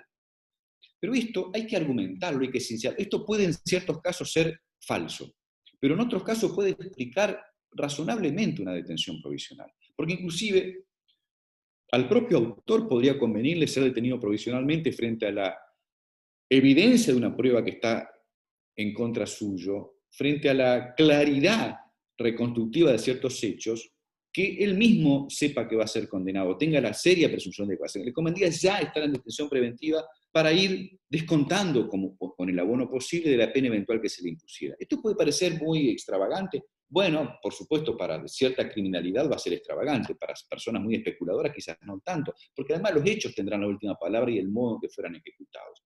Pero esto hay que sincerarlo, en el sentido de sincerarlo honesta y normativamente. Si, bueno, hay una moderada función, ya no instrumental, sino una moderada función material que se debe reconocer a la prisión preventiva. El problema es cómo administrarlo esto, porque si la verdad que primero, si desnudamos que esto ocurre, vamos a obligar a la magistratura a que argumente en función de este esquema sustantivo material, y no que se refugie muy cómodamente en frases retóricas, instrumentales nada más. Riesgo de fuga, que muchas veces no se encarga de probar, o entorpecimiento, que tampoco ocurre. Me parece que este esfuerzo dialéctico obligaría a una magistratura más responsable. Bueno, nosotros tenemos una magistratura responsable, creo, pero digo, una magistratura más responsable cuando pensamos en aquellos que no honran esta cualidad a la hora de administrar detenciones cautelares. Sí, me parece que la guía debe ser también el principio de proporcionalidad, debería ser en definitiva la última ratio. Miren, el Código Procesal Federal, que está, bueno, padeciendo una vigencia territorial, por así decirlo, o fraccionada, o sectorizada, que rige en el norte del país y bueno, se supone que en algún momento va a tener la pretensión de regir en todo el territorio nacional. Sin embargo, ya tiene capacidad rectora con relación a la prisión, a las medidas cautelares, a propósito de una decisión de la Comisión Bicameral, ¿verdad? Que a quienes operamos con la legislación federal, con el viejo Código Procesal Federal del EBN, se nos impone que en materia de detenciones cautelares y en materia de principio de oportunidad ya se utilicen las reglas del nuevo Código Procesal sancionado. Me parece una decisión acertadísima. Bueno, como cualquier código moderno, el de Santa Fe, el de Entre Ríos, el de la provincia de Buenos Aires, el capítulo de medidas cautelares sitúa la prisión preventiva en el último lugar. Y antes de la prisión preventiva se incluye el arresto domiciliario con o sin sujeción electrónica. Pues, ¿qué ha ocurrido en el ámbito de mi jurisdicción? Que muchos jueces, jueces federales, no estoy hablando de la Cámara, la Cámara tiene un criterio, afortunadamente, creo que me parece correcto, no niegan, no permiten el arresto domiciliario si no están cumplidas las condiciones para la pena de ejecución domiciliaria de la ley 24660, creo que también, que estatuye que solo serán beneficiarios de esta medida la mamá de un niño menor de 5 años, la mujer embarazada, el enfermo en fase terminal o aquel que no pueda, o cuya la ejecución importe un trato cruel, humano o degradante. Es decir, todos los parámetros de la pena de prisión domiciliaria, que es llevada o era llevada al Código Procesal también como posibilidad de excarcelación, las vinculan como condición sine qua non para obtener el arresto domiciliario del capítulo de medidas cautelares, a ver si se entiende. Solo dispone medidas cautelares cuando estén reunidas, con lo cual no tendría sentido que el legislador nuevo reiterara lo que ya se sabía. Es decir, quiero decir con esto, que todavía el apego a el rigor detentivo y a la necesidad de positivamente conceder una prisión domiciliaria, que es una fase de morigeración muy importante para el interno, a las condiciones estabuladas para una pena, siguen poniendo en evidencia la falta de apertura y de sensibilidad frente a un modelo procesal que, aquí vamos a hablar del modelo procesal, tiene un sentido, diría yo, más abierto a las valoraciones y a la introducción de elementos que condigan con el respeto a la dignidad humana y al menor sufrimiento posible, vale decir la regla de proporcionalidad. Sí, la verdad es que uno debería estar convencido que la prisión preventiva se dicta cuando no hay otro remedio, sabiendo que además los remedios son, digamos, analgésicos, no remedios, ¿no? Analgésicos hasta cierto punto, a veces son, digamos, simplemente sedativos. De modo que el ejemplo que propongo aquí es simplemente propio de quien todavía resiste que una prisión domiciliaria no necesita que la persona sea mujer menor de 5 años ni estar enfermo, sino simplemente es una medida alternativa a la prisión preventiva que es la única que podría garantizar aquellos fines de riesgo y entorpecimiento, junto a los que no se explicitan, pero que yo digo que va a haber que elaborar muy lenta y responsablemente acerca de moderadas funciones que todavía están allí subyaciendo en el acervo intuitivo de la magistratura, pero que deben precipitar en valores a tono con requerimientos del Estado constitucional de derecho. Yo me estoy extendiendo demasiado, tengo muchas otras cosas para decir, no he dicho nada interesante para ustedes seguramente, o nada que no hayan escuchado o puedan presumir. Sí, quizás esto último, como defensores tienen que estar al tanto de que puede haber de pronto algún fiscal que les diga, bueno, mire, señores, acá hay una moderada función material cuya apoyatura es tal, y bueno, y hay que estar preparado argumentativamente para refutar esa posible alegación. Todo lo demás más o menos se conoce. Todo lo demás que se diga de la prisión preventiva y su sentido, diría yo, empírico, es bien conocido por todos. Me parece que esto se afronta, yo escuchaba a la señora defensora del Chaco que con beneplácito destacaba que el poder político reparaba en el magisterio que ejercen. Bueno, eso es un bienvenido momento para la civilidad y para la evolución de la racionalidad en un Estado constitucional de derecho. Porque creo que lo que está fallando también no son tanto quienes operamos en el servicio de justicia desde distintos espacios, ¿no? La magistratura del Ministerio Público o la magistratura jurisdiccional. Lo que yo creo que el poder judicial en sí mismo, porque esta discusión acerca del Poder Judicial, Ministerio Público, Autónomo, yo digo, todos somos parte del Poder Judicial, inclusive aquellos que en el ámbito nacional tenemos garantizada la autonomía y la autarquía financiera. Yo digo Poder Judicial, somos independientes del Poder Jurisdiccional, no del Poder Judicial. El Poder Judicial no se puede lograr si no hay defensores, fiscales y jueces. No es un problema de los jueces el Poder Judicial. Ese es el Poder Jurisdiccional. Es como sucede en los sistemas bicamerales. No puede decir que los senadores, por ser la Cámara Alta, digan, somos el Poder Legislativo. ¿Y qué son los diputados? Digamos, el Poder Judicial lo integramos todos. Pero bueno, señalo esto. Más allá de quienes operamos en el servicio de justicia o en el Poder Judicial, jueces, fiscales, defensores, lo que falta es, de algún modo, comunicar socialmente lo que yo, de alguna manera muy desordenada, seguramente estoy planteando ante ustedes. En primer lugar, desenmascarar la idea de que nunca me va a pasar. En primer lugar, no deslegitimar el sacrificio que supone, porque es un sacrificio existencial, el trance de una detención preventiva.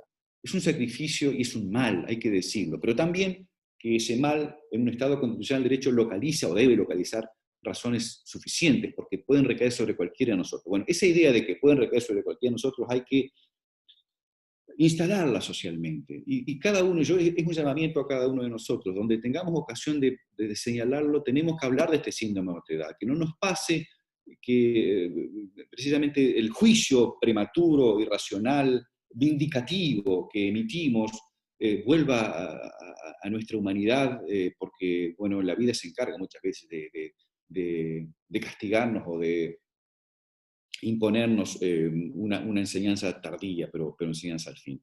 Ese síndrome de otredad permitirá observar que el que desvalora a los otros porque han tenido la desgracia de delinquir es un ser humano que está allí y que no debe destratarlo porque él puede ser él mismo en el futuro. Decía, y desde la perspectiva de la víctima, una prisión preventiva será tan o más legítima cuanto más razonable le parezca al que la sufre. Esto parece una locura porque uno puede pensar que al que sufre la prisión preventiva nunca le va a parecer correcto eso. No, hay que distinguir. Al que sufre una prisión preventiva nunca le va a gustar ese trance. Eso está bien. Ahora, llevado a su mismidad, a su reflexión última y extrema, la prisión preventiva tiene que mostrar tanta sensatez, como dice Freud, creo que es, sí, Freud, que al propio imputado le parezca razonable, no que le parezca correcto, que le parezca razonable. O sea, imaginemos un caso. El autor es sorprendido en flagrancia por un hecho grave, tiene chances de poder eludir el sistema, los procedimientos. En su interior, si uno dialoga consigo en ese recóndito espacio de la autorreflexión, el resultado de un encarcelamiento, por desagradable que sea naturalmente, no resultará para sí seguramente irrazonable en el sentido de que existan motivos objetivos para que esto ocurra. Bueno, no, debemos ser capaces de bueno, discutir o en todo caso promover, según cada quien, decisiones de este tipo que alcanzan el sitial de la razonabilidad. Y que esta razonabilidad no se convierta simplemente en una frase retórica que cada uno pueda llenar como se le ocurra. Porque esto va a significar también un trabajo previo que va a durar mucho, que va a demandar mucho tiempo. Tratar de conectar a los autores, conectar a la sociedad con estos fenómenos, ¿verdad? Es decir, que la defensa pública sea capaz de comunicar que, por supuesto que está grabada por el deber de defender a sus pupilos, a sus asistidos, pero que también es un estamento pensante del sistema judicial que precisamente por la cotidianidad de su trato puede permitirse didácticamente opinar acerca del síndrome de otredad. Y también los fiscales, porque además, si defendemos los intereses generales de la sociedad, también nuestro cometido es ese. Y naturalmente los jueces, que cada vez son aparentemente más jueces de garantías que de decisión, si vale esto, por lo menos en la etapa preparatoria, sean capaces también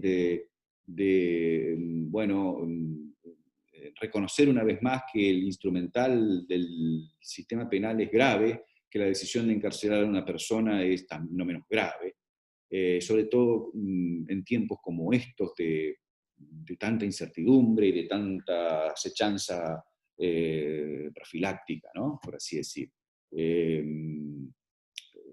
Yo no he hablado acerca del tema de la pandemia y la prisión preventiva, pero sí puedo decirles que, bueno, esto ha puesto en evidencia muchas cosas, desde aquellos jueces que consideran que no hay que conceder excarcelaciones o arresto domiciliario porque están más a buen resguardo en la cárcel que en su casa.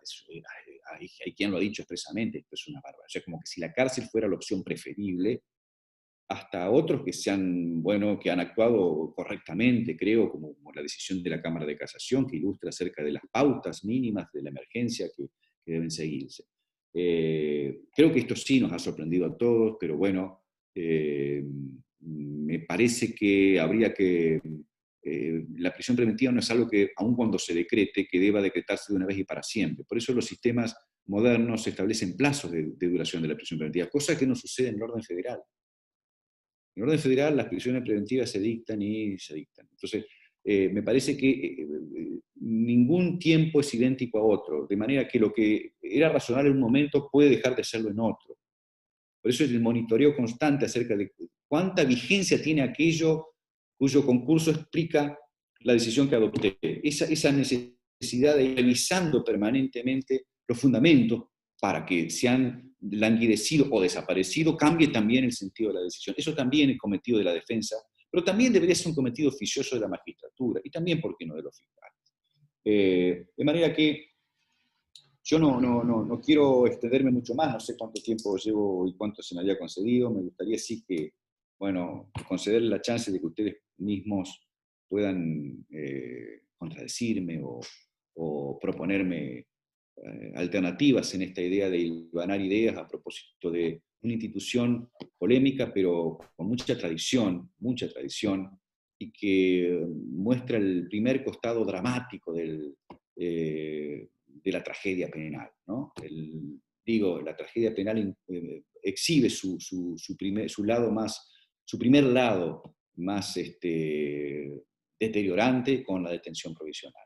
De manera que, caramba, si esto es así, ¿cuántas cosas se podrían decir en uno y otro sentido, cuando además estamos seguros de que no puede desaparecer la prisión preventiva en cualquier Estado organizado? Gracias a ustedes, los felicito por el emprendimiento. La defensa pública ha crecido muchísimo en este último tiempo, en todas las jurisdicciones. Conozco la de Entre Ríos, conozco la de Santa Fe, porque conozco a Jacqueline y su esmero y su fuerza y su energía para motorizar el servicio de justicia desde la perspectiva de quien defiende los intereses de los imputados. De manera que mis felicitaciones para ustedes y la gratitud por haberme escuchado esta tarde. Muchísimas gracias, Ricardo. Gracias, para mí un honor que me digas eso, pero no, a vos te queremos felicitar. Hay muchos comentarios por ahí en el chat. Y a propósito de esto, yo te quiero hacer una pregunta, porque eso del síndrome de otredad, que es una de esas reflexiones así a las que yo conozco, que son muy de tu mundo, como dijiste, de ese mundo interno de las reflexiones y demás, me parece brillante como ilustra, pero a mí me parece que frente a la selectividad expresa que tiene el derecho penal, el sistema penal, el síndrome de otredad lo padecemos nosotros, los que estamos en una clase media baja, si se quiere, pero que los excluidos del sistema, que en general son las personas de los sectores más vulnerables, más afuera del sistema en cuanto a lo que es el acceso a los derechos se refiere, son los que pueblan las cárceles. Y ellos no padecen el síndrome de otredad. Al contrario, ellos están esperando a que les toque. Eso yo lo percibí muchísimo cuando era jueza, sobre todo en la última etapa, que me tocó estar en la Cámara ya con el proceso acusatorio oral, donde tenés esta posibilidad de ver al imputado, de hablarle, y de encontrarme con gente que había pasado por mis funciones en primera instancia y a veces como secretaria en el juzgado de menores también. Entonces eso, quisiera alguna reflexión sobre ese tema. No, tenés razón, es que el síndrome de otredad lo padece precisamente el que entiende que nunca va a ser aquel. En cambio, aquel quizás ni siquiera tenga capacidad de esta reflexión. En primer lugar, porque, como bien dijiste vos, la población carcelaria en términos generales tiene cierta constancia, ¿no? Por aquello de la criminalización secundaria, de la que hablan los criminólogos, y la clientela habitual de la que se nutre el sistema estructuralmente selectivo, que nos lleva a estereotipar el penitente, hasta podíamos clasificarlo como alguien pobre, sin trabajo, sin educación, dedicado a las changas, que habitualmente son las ilícitas, y al fenómeno de la droga, que es un fenómeno creciente, lamentablemente. De manera que, claro, esa problemática que es sociológica, a su vez se va retroalimentando, porque precisamente la cárcel lo que hace es repotenciar muchas veces ese deterioro, ¿no? Y es la razón por la cual, mire, yo tengo dando vuelta una idea, que es una idea un poco atrevida, y discúlpame, pero salgo un poquito de tu interesante inquietud, Jacques. Fíjense que cuando se habla de la resocialización, yo personalmente no creo en la resocialización, pero bueno, es una muletilla que parece que nos deja a todos conforme, como alguna vez dije por allí escribiéndolo, que es una suerte de pócima que necesitamos beber cada tanto, aunque sea anodina, un placebo, decía, ¿no? Es un placebo. Porque no. Pero bueno, está muy bien señalar que bueno, la pena tiene como fundamento la resocialización, la rehabilitación individual de cada quien, en fin. La verdad es que la cárcel, en lugar de resocializar, hace exactamente lo contrario. Alguna vez dijo algún autor, creo que fue Bajo Fernández, que la cárcel es a la resocialización lo que antiguamente el servicio militar a cierta juventud, es decir, le da un lugar, le da inclusive hasta educación, pero el servicio militar no está para eso, es un efecto colateral, en definitiva, ¿no? Entonces, hay muchas formas de legitimar esto, muchísimas formas. Lo que es cierto es que la cárcel carga con una deficitaria fundamentación estructuralista que, como te iba a decir, iba a apuntar a esto, propone una sola respuesta. Por ejemplo, cualquiera sea la infracción económica, medioambiental, contra la vida, sexual, contra la libertad, contra el honor, contra el patrimonio, contra la administración pública, cualquiera sea la tipología del infractor, todos tienen el mismo destino. Un cuchitril húmedo, padeciente, sin hambre, sin vida social, en términos generales. Entonces digo, alguna vez vamos a tener que pensar si estamos dispuestos a ser tan poco creativos como hemos sido hasta ahora, que no hemos inventado algo menos traumático y sufriente que la cárcel, y que aporte a su vez la seguridad que dice generar la cárcel. Digo, si todavía el ser humano sigue, convencido en ese conservadurismo complaciente de que, bueno, que no hay otra cosa que la cárcel, no soy abolicionista, claro, pero digo, no somos creativos tampoco. Digamos, si de todas maneras creemos que la cárcel, ¿cómo puede ser posible que ante la multiplicidad de infracciones que solo tienen en común ser atentar contra normas, la respuesta sea única? Que el delincuente económico tenga el cuchitril, que el violador tenga el cuchitril, que el homicida tenga el mismo cuchitril. ¿Cómo es posible esto que no reflexione? Si estamos además convencidos, como está mucha gente, yo no, que la cárcel resocializa, ¿vale? El programa resocializador es idéntico para todos, cualquiera sea la naturaleza de la infracción. Bueno, yo creo que deliberadamente esto no se hace porque hay determinada franja de criminalidad que está sobrepujada en el sentido de que no merecería precisamente la cualificación de crimen, sino de una sanción administrativa. Yo creo que por eso no se lo hace. Deberíamos ser capaces de razonar que si la respuesta es única, habrá de ser porque, bueno, no hemos sido capaces de imaginar una, digamos, departamentalización de la reacción penal a propósito y a la medida de cada infracción, y porque además esto debería llevar a la infracción y a la criminalización de los llamados mala in se. Los mala in se son los delitos de toda la vida, por así decir, ¿no? El homicidio, las lesiones, la violación, el secuestro. Ahora, hay delitos que ya no son mala in se, sino que son mala prohibita, vale decir, son solo delitos porque alguien decidió que lo fueran. Criminalización primaria en el sentido fuerte, por ejemplo, crimen medioambiental, o determinadas infracciones administrativas. Yo no estoy diciendo que el crimen medioambiental sea algo que no esté digno, que no sea digno de ser criminalizado. No, no, pero podría ser una infracción administrativa severa también. Entonces, quiero decir con esto, a tu pregunta acerca del síndrome de autoridad y cómo se autopercibe el que está del otro lado de las rejas. Bueno, el que está del otro lado de las rejas está indiferenciado, porque está junto a otros, aunque por supuesto el servicio penitenciario te va a decir, no, mire, los de la criminalidad económica están allí, están todos padeciendo lo mismo, están todos encerrados. No digo que interactúen entre ellos, quizás no interactúen entre ellos, pero están todos padeciendo el mismo trance. Entonces, hay algo poco razonable en todo esto, ¿no? Y bueno, en cuanto a que cómo nos ven ellos a nosotros, bueno, no hay forma de sortear el síndrome de autoridad si no es con educación, con comunicación y con claridad. Bueno, me fui por otro lado, Jacqueline, perdona. No, no, pero perfecto. Aparte que mirá, se condice con un comentario que hace, no me acuerdo qué, Gisela. Si dejáramos de tener fe en la resocialización, confianza sin necesidad de evidencia que demuestre la verdad de la creencia, los jueces serían responsables de imponer penas ilícitas, atento a la forma en que las mismas se cumplen en nuestro país.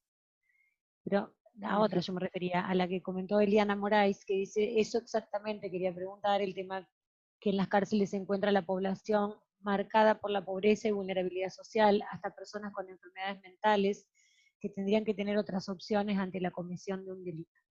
Y si me permiten, yo quisiera hacer una reflexión, porque justamente ayer estuve dando este tema de prisión preventiva en mi cátedra en procesal penal en la UNL.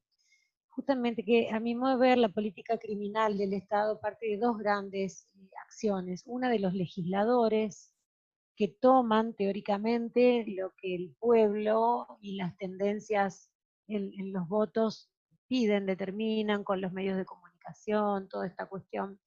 Y también la política criminal que marcan los fiscales. La política concreta que manda el fiscal general en un sistema acusatorio y manda a sus fiscales, a sus soldados a las calles. Nosotros somos testigos del uso indiscriminado de la prisión preventiva con muy poca creatividad. Esto no lo digo ahora desde mi rol de defensora, sino que lo vi mucho cuando era jueza. Y también la criminalización de actos, aprovechando la posibilidad, como por ejemplo se dio ahora con el COVID. Acá en Santa Fe, ¿sabes, Ricardo? Hay 19.000 causas iniciadas por el tema COVID que involucran 25.000 imputados. Te estoy hablando de una estadística de hace casi un mes atrás, o sea que ahora deben ser muchas más. Hay miles de vehículos secuestrados, en lo que a mi modo de ver responde a una política, no quiero ser ofensiva, pero que es más extorsiva que otra cosa. Porque yo creo que debe haber una proporcionalidad con la lesión al bien jurídico tutelado, y que no todos los que rompieron la cuarentena están en la misma situación. Y que el que salió sin estar contagiado, y además por eso tampoco ni contagió a nadie, o sea que es un peligro abstracto, no puede ser tratado igual que un narcotraficante, que se le secuestra el auto para confiscárselo. Eso dice la instrucción general del fiscal de la provincia. Y además, por otro lado también,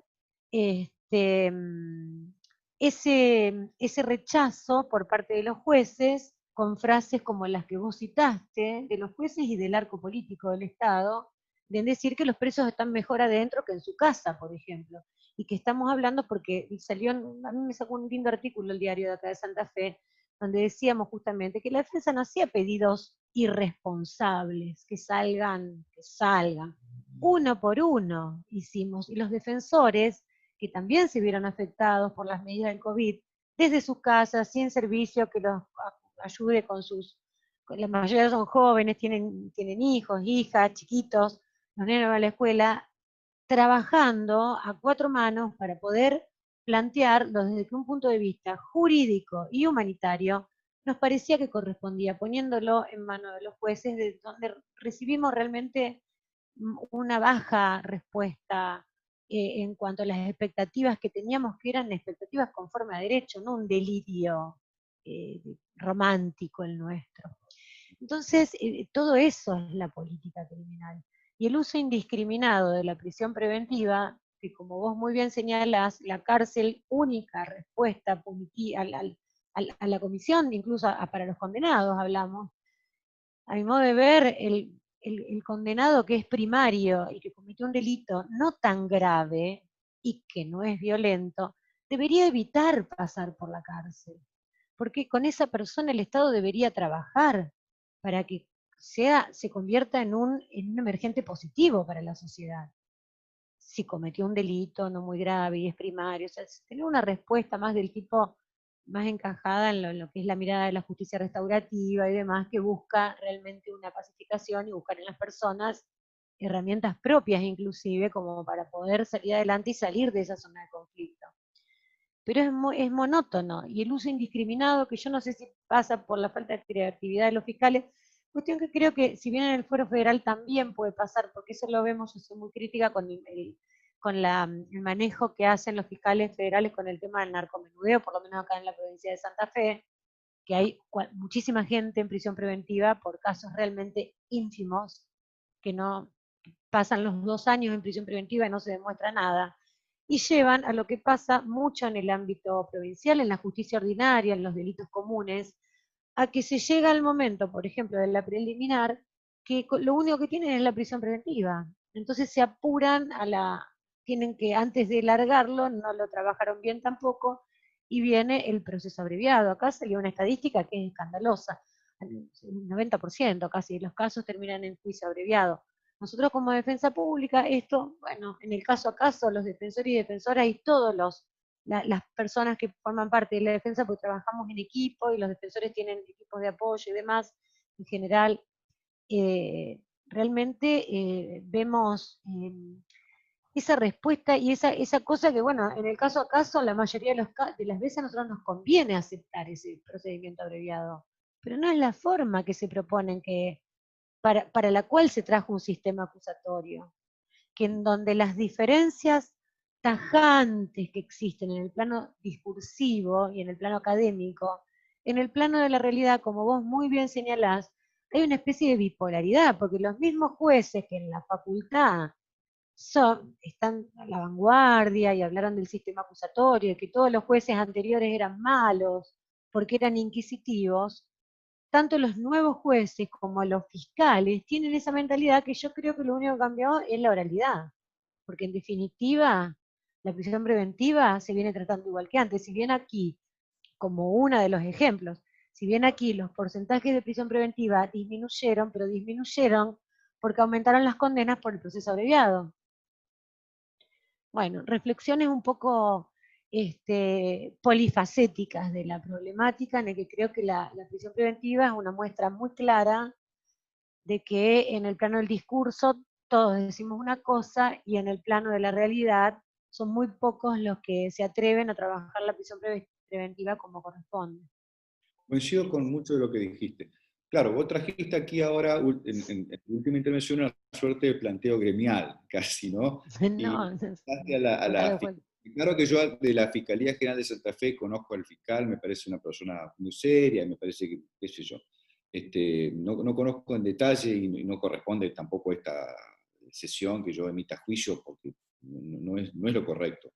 Pero, digo, sí, todas las jurisdicciones en algo se parecen. A ver, en primer lugar, alguien que nos esté escuchando diría, ¿qué diría la doctora que acaba de hablar si en lugar de ser defensora pública fuese, como lo fuiste, jueza a quien se encomienda una determinada decisión? Porque vos hablaste de roles y creo que sí, también señalaste hoy, admitiste que estamos de algún modo condicionados por los roles. Por eso señalaba yo también que la Fiscalía quizás sea de alguno de aquellos espacios que deben ser constantes en cuanto persiguen la defensa de los intereses de la sociedad. Si se toma en cuenta esta pequeña misión, digamos, programática, uno no tendría por qué, digamos, representar esa imagen acusatoria o impulsora irracional. Al contrario, debería dejarse guiar por un sistema sensato, donde la prevención del delito se le confía de una manera responsable y a tono con las circunstancias susceptibles de compatibilizarse con las garantías del individuo en cuestión. Pero reconozco sí que estamos de algún modo condicionados por el papel que ocupamos transitoriamente. Y a propósito del papel que ocupamos, yo, haciendo una sociología muy barata y de café, diría, muchas decisiones que se adoptan son decisiones que están alentadas por el sostén público de las redes de comunicación. La sensación que tengo es que, inclusive en favor de la magistratura, en favor, o no sé si en favor, tratando de explicar, muchas decisiones que se toman en materia de prisión preventiva están sostenidas porque está bien visto que suceda de este modo. Vale decir, es posible que tenga mucho mejor prensa una aportación acusatoria que el mejor esmero argumentativo defensista que vos puedas hacer. Esto es así. Entonces, sociológicamente creo que habría que plantearse también por qué el sistema jurisdiccional, en este caso, es tan sensible como todos, a los medios de comunicación. Posiblemente los fiscales, entre acusar y no acusar, bueno, se decidan por acusar, y los jueces, en lugar de prevenir con una cautela oral, también lo hagan, porque estamos en un tiempo de alto, diríamos, monitoreo público social a partir de las redes de comunicación. Las redes son maravillosas porque permiten, sobre todo en tiempos como este, que interactuemos y que precisamente esta tarde estemos, bueno, haya 53 personas que con una admirable paciencia, según creo, están escuchando a quien habla. Pero también tiene ese otro costado de que rápidamente se difunde y se repotencian informaciones distorsivas, provocando una suerte de estado de opinión larvado, normalmente remiso al reconocimiento del otro como un igual.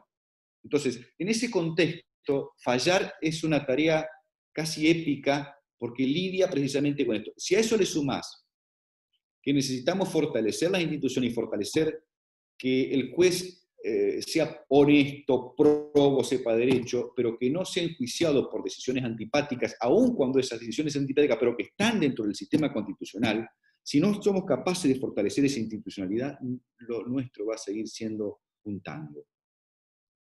Va a ser un lamento.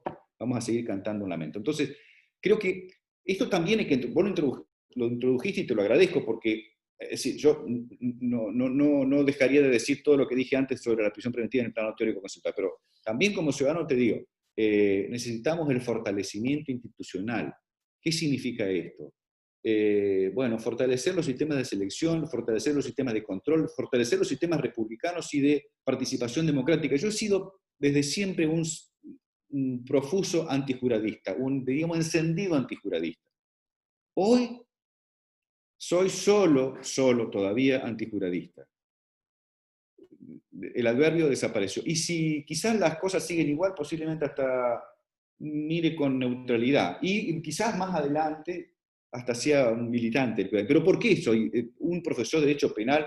Ya que sea juradista, presupone, yo tengo para mí cierta autocontradicción, porque preguntarle a los civilistas si están de acuerdo en retasearles el esquema conceptual que profesan, o profesoran, perdón, y a cambio de ello colocás un colectivo de vecinos para decidir, qué sé yo, responsabilidad extracontractual. O a un comercialista a ver que resuelva una quiebra. ¿Por qué es más técnico ese derecho que el nuestro? ¿Por qué? Parece que el derecho penal se resuelve en el bar de la esquina. Bueno, porque partimos de la imagen estereotípica que captura nuestra aprehensión inmediata acerca de que Juan mató a B, entonces que Juan tiene que ir adentro, no hay mucho. En cambio, una maniobra, qué sé yo, bueno, de vaciamiento empresario obliga a que... No, esos son pretextos. Digo, lo que estoy diciendo es, si hay juicio por jurado en materia penal, debería haber juicio por jurado para cualquier derecho. Ah, bueno, no, pero eso no puede ser, porque el constituyente entonces aparece que el débito con el... Bueno, un profesor de Derecho Penal que realmente esté convencido de que lo que hace es enseñar ciencia, no puede estar conforme con que su lugar lo ocupe alguien que no sabe ciencia, en primer lugar. Entonces hay que derrotar este argumento, que es un argumento fuerte. Alguna vez, charlando con Santiago Mir, pobre que ha fallecido hace muy poco tiempo, le decía, bueno, pero ¿qué va a hacer de nuestros libros, de todo lo que estuvimos dedicándonos tanto tiempo para que venga un vecino y, por ejemplo, la culpabilidad? Un concepto tan complejo como la culpabilidad del sistema de imputación se reduce a esto, o a esto, a un gesto con el pulgar del jurado. Entonces, ¿qué estuvimos haciendo este tiempo? No, bueno, pero las instrucciones y el escabinado. No.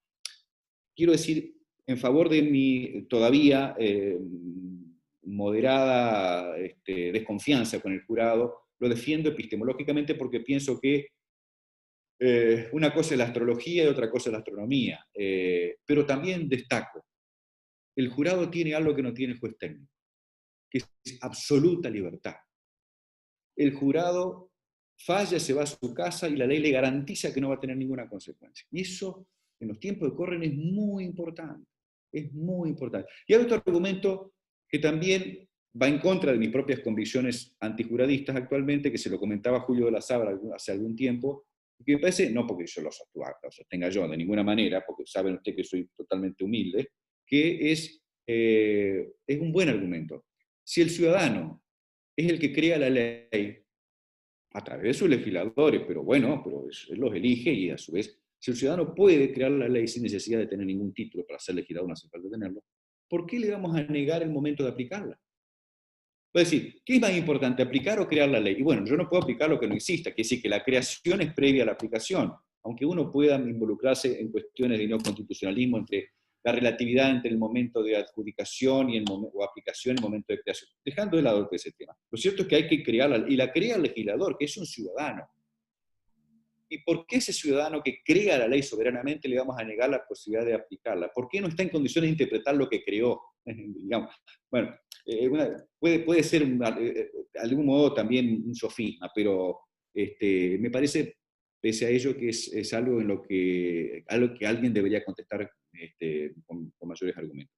Pero bueno, digo, sociológicamente no es un buen clima, no es un buen tiempo, no es un problema de Argentina, es un problema planetario, diría yo, ¿no?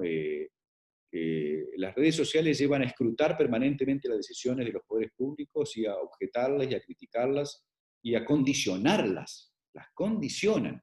Entonces, de poco sirve que alguien se plante frente al otro, desde el otro lugar y diga, no, mire, lo mío es un programa constitucional. No me gusta, dice la gente. Y bueno, la propia creación del derecho es fruto de estas tensiones, ¿no? Este es un tiempo complejo, el siglo, digamos, ya el final del siglo XX y lo poco que lleva este siglo van a replantearnos muchísimas cosas, y al derecho ni hablar.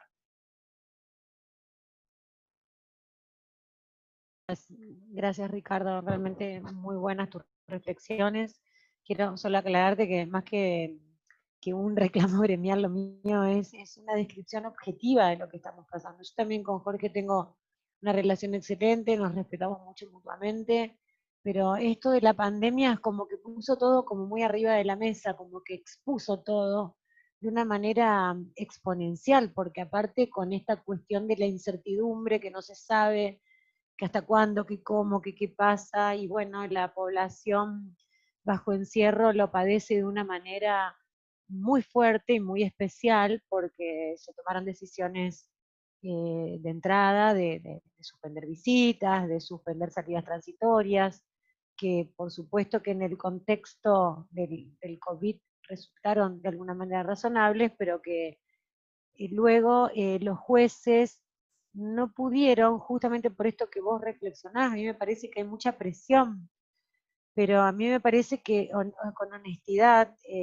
una persona que no puede trabajar y no puede ejercer su magistratura libre de esas presiones, no puede ser juez. Sí, por supuesto que sí, pero también eso en algún punto es una verdad irrefutable, pero es una verdad de aquellas que tienen escaso rendimiento, porque inclusive aquellas personas en su intimidad te pueden decir, sí, tenés razón, pero y no se van. O sea, no, y se ve claramente con todo lo que tiene que ver, por ejemplo, con lo que es los delitos de género, con lo que es la perspectiva de género, de una invisibilización total de la problemática, se pasó a una respuesta absolutamente exagerada y que en la mayoría de los casos no tiene la reflexión que refleje la racionalidad, la proporcionalidad, la evaluación de todos los elementos normativos que rodean a una situación que involucra un contexto de género. ¿Y esto por qué? Por la presión que hay, porque acá se han destituido jueces por ese tema. O, sí, se han destituido jueces. Entonces, bueno, genera una respuesta exagerada, es un conflicto entre un varón y una mujer, ya es violencia de género, y ya prácticamente la defensa no tiene elementos como para poder ejercer o representar al imputado en su derecho de defensa, en un derecho a un debido proceso y demás. Me parece que eso es un tema que, vos sabés que yo soy una militante del tema de género, pero veo eso, porque el tema de las presiones hace que haya una respuesta exagerada, desmedida, irracional, sumado, entre paréntesis, a una falta de capacitación también, porque la mayoría hablan de algo que no saben bien, no terminan de entender o no terminan de analizar. Y por ahí con este tema que veníamos desarrollando, vinieron ustedes dos desarrollando a lo largo de la tarde, también pasa lo mismo. Y por eso los temores y porque, bueno, la prisión preventiva es, nosotros vemos que los fiscales la piden siempre de entrada, jamás es la última ratio, Sí. siempre es la primera ratio. Hoy mencionabas el juicio abreviado. Para mí, a ver, yo no soy alguien que haga derecho procesal, pero soy de aquellos, te consta, que creo que no existe el derecho procesal, sino que el derecho llamado procesal no es otra cosa que la versión dinámica del único derecho que es el derecho penal, y que Comparto existe absolutamente. una penetración consustancial entre un esquema y otro a través de lo que se llama hoy un saber integral del sistema de imputación penal en su dimensión aplicativa. Y creo que esto es central porque el proceso ya no solo tiene una función de reconstrucción, sino que tiene una función constructivista también, porque las soluciones procesales ya no son procesales, sino que son soluciones o no son procesales. Y creo que en esta idea de vincular ya no solo epistemológicamente un saber otro, también se producen respuestas y soluciones más sensatas. Qué sé yo, por ejemplo, el juicio de culpabilidad, por lo menos desde la perspectiva preventivista o de la necesidad de activar la norma de sanción, tiene mucho que ver con el comportamiento del sujeto y con el tiempo, y con lo que ha hecho del tiempo al sujeto en su identidad, en la necesidad de mostrar una permanencia o una transformación en su fase identitaria. Sobre esto se ha escrito, no lo estoy diciendo yo, lo ha escrito Silva Sánchez, y se está trabajando mucho. Ahora, vos mencionabas el juicio abreviado. Yo decía, comenzaba señalando esto, que yo no soy procesalista, pero precisamente porque rehuyo de ese etiquetamiento fragmentario. Yo creo que eso no es un juicio abreviado. Lo que es un juicio al acuerdo. Lo que llamamos juicio abreviado no es un juicio al hecho, es el juicio al acuerdo, porque ¿qué es lo que hace el juez de garantías? Homologa o rechaza un acuerdo. Lo que está enjuiciando es la razonabilidad de un acuerdo, pero no se enjuicia el hecho, porque el hecho está mediado por el pacto. Uno puede pensar, ajá, y claro, que esto de alguna manera, con alguien dijo, llegó el mercado a tribunales. Bueno, eh, hay formas más elegantes de llamar el juicio, conformidades tempranas le llama Silva Sánchez, son conformidades tempranas. Y la verdad es que, a ver, los fiscales en general se enojan con esto, pero yo soy fiscal y todavía no tengo capacidad para intervenir a tono con institutos similares a esto, pero ojalá que siga consecuente con lo que pienso. No hay tanta igualdad de armas, creo, es cierto, ¿no? Porque la vieja metáfora de la igualdad de armas, Omar Palermo, que es un colega, también recuerdo una frase que en algún congreso me atribuye a mí, creo que sí que fue cierto, ¿no? Que digo, sí, hay igualdad de armas, pero el fiscal tiene derecho a disparar primero. Entonces, ¿de qué te sirve tener la misma pistola si el primer disparo lo tiene el fiscal? Con esto quiero significar que en favor de la racionalidad y ya no en contra de los fiscales, por supuesto, algo pasó para que los fiscales tengan esa prerrogativa inicial, ¿vale? Es decir, el impulso de la acción. No es que los fiscales se levantaron un día y dijeron, a ver, vamos a elegir el padrón electoral a quien podemos promoverle una persecución penal. Es evidente que alguien ha hecho algo para que nazca el deber, además de perseguir el crimen. Eso está claro, no es que, digamos, el Ministerio Público Fiscal no es una cofradía, un colectivo de individuos sádicos que salen a la casa de ciudadanos inocentes para hacer una estadística. No, no es así. Esto no significa, claro está, que sirva de fundamento para reclamar medidas cautelares cuando no corresponden. Eso está claro. Pero como te dije, todos los actores sociales, lamentablemente, padecen, creo, bueno, algo similar a una suerte de flujo o de influjo mediatizado a través de la necesidad de expresarse a través de redes de comunicación. De modo que, si bien no totalmente, creo que en buena medida la forma en que se reacciona de un lado y del otro tiene que ver con eso que te señalo, ¿no? Ojalá ¿qué hacer frente a esto? Uno puede pensar, bueno, es tan desalentador, ¿qué hacer? Bueno, se le puede, es pedirle demasiado a un modesto profesor de Derecho Penal. Yo, por de pronto, a mis alumnos siempre les señalo esto, hay que confiar en el derecho, hay que confiar en el saber, confiar en la ciencia, creo que una magistratura capacitada en el buen sentido, no erudita, no erudita, sino una magistratura capacitada en valores constitucionales, en el respeto a las minorías, en el respeto a las diferencias, es la mejor garantía de independencia. También, aunque parezca mentira, porque la independencia no es un atributo con el que uno nazca. La independencia es una construcción también, y una de las formas, uno de los insumos centrales de la independencia es, básicamente, además de tantos otros, el saber jurídico, el saber de verdad, como dije, no la erudición, no el tipo que te leyó, el saber que modela la personalidad. Creo que esa es una buena alternativa. Como en todos esos órdenes, cuando le preguntamos a un vecino, lo apuramos en la esquina acerca de la tragedia de la vida y las desmesuras de ciertos momentos, y la desazón que muchas veces nos gana. Terminamos diciendo, y bueno, eso es un tema de educación, sobre todo cuando se quejan de la inseguridad, dicen, bueno, esto no tiene solución, ¿cómo será esto con educación? ¿A quién votamos? Y bueno, pero tenemos que votar con mayor sentido. Y bueno, falta educación. Siempre la educación está al final como rasero explicativo, la falta de educación de nuestras desmesuras. Y bueno, aquí también, en el sistema judicial, yo creo que la educación, en el mejor de los sentidos, también puede contribuir. Una sociedad de jueces educados en este sentido, bueno, me parece que va a aportar soluciones más racionales y controlables.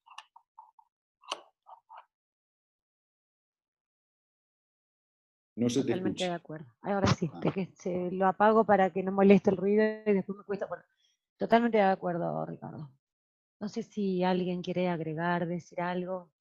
Es abusar del tiempo, porque por este medio que en realidad encontramos que Zoom es lo que mejor reemplaza la presencialidad, Sí, y que sí. además tiene una virtud, que es que para los que tratamos de brindar alguna idea, algún aporte a gente que vive en distintos lugares y lejos, esto salva la inequidad que se da en las cuestiones presenciales, donde la gente que vive en el interior muchas veces queda imposibilitada de disfrutar o de aprovechar alguna actividad porque no puede viajar, no puede perder el día o no puede por razones económicas.